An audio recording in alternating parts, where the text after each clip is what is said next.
Hi ka-purple, good morning. Today gagawa tayo ng banana cupcake dito sa Pilipinas. Yan. Ito first ay imamash muna natin ang ating banana. Any kind of banana, wag lang yung matundan. So this is it. Kailangan dito na banana is yung overripe para mas matamis.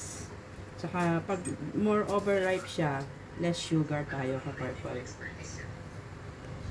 Let's mash it ka-purple. Ganito lang siya ang pag-mash natin. Ito nga. Ayan, ganyan lang siya. O, ganito lang pag-mash. Huwag masyadong mash na mash. Para pag mamaya naluto, mayroon namang banana na makakagat natin. Ayan, ganito lang siya ka-purple.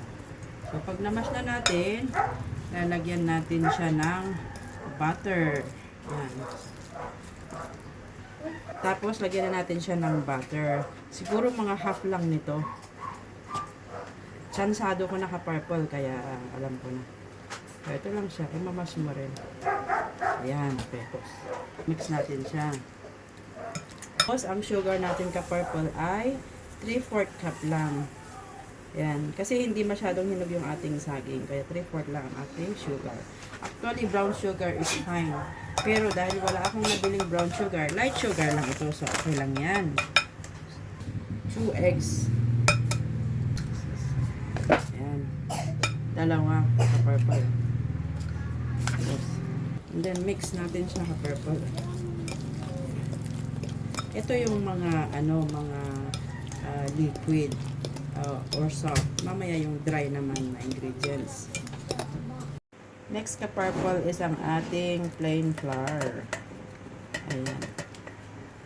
Post. 1 na yun.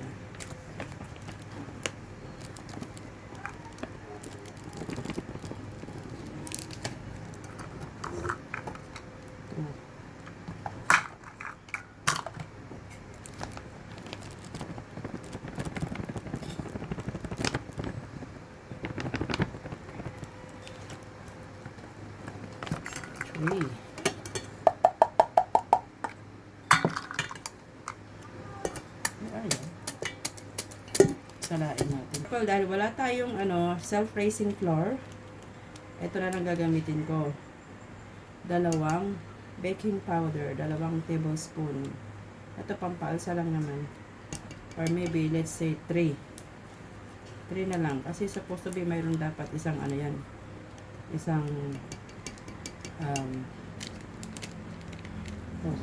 and then mix natin ka-purple ang ating dry ingredients. Kung may kakao sana ako, pwede kong lagyan, pero hindi na. So mix the dry ingredients. Ganyan lang siya. Tapos milk natin na tsansa lang muna ang milk. So mga 3/4 lang muna, 3/4 cup. Kasi wala tayong self-raising flour. Pag mayroon sana tayong self-raising flour, ayun, ang buo nito. Dry sa liquid. Ayan, nakikita niyo, unti-unti.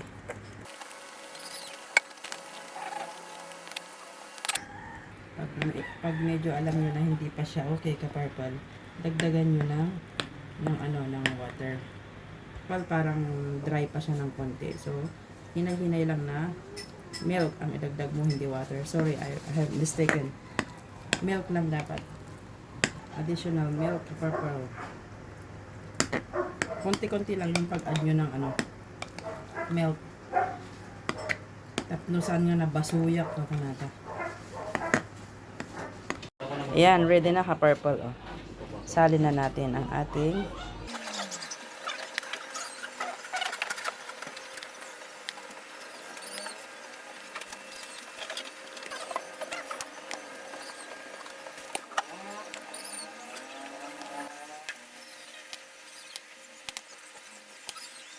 ready to bake na sa oven, ka-purple, ang ating banana cupcake. Oh my God.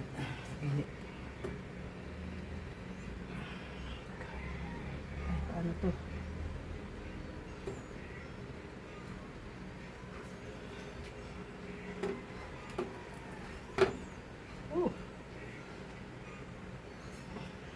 my baked banana cake with dark chocolate. Yan.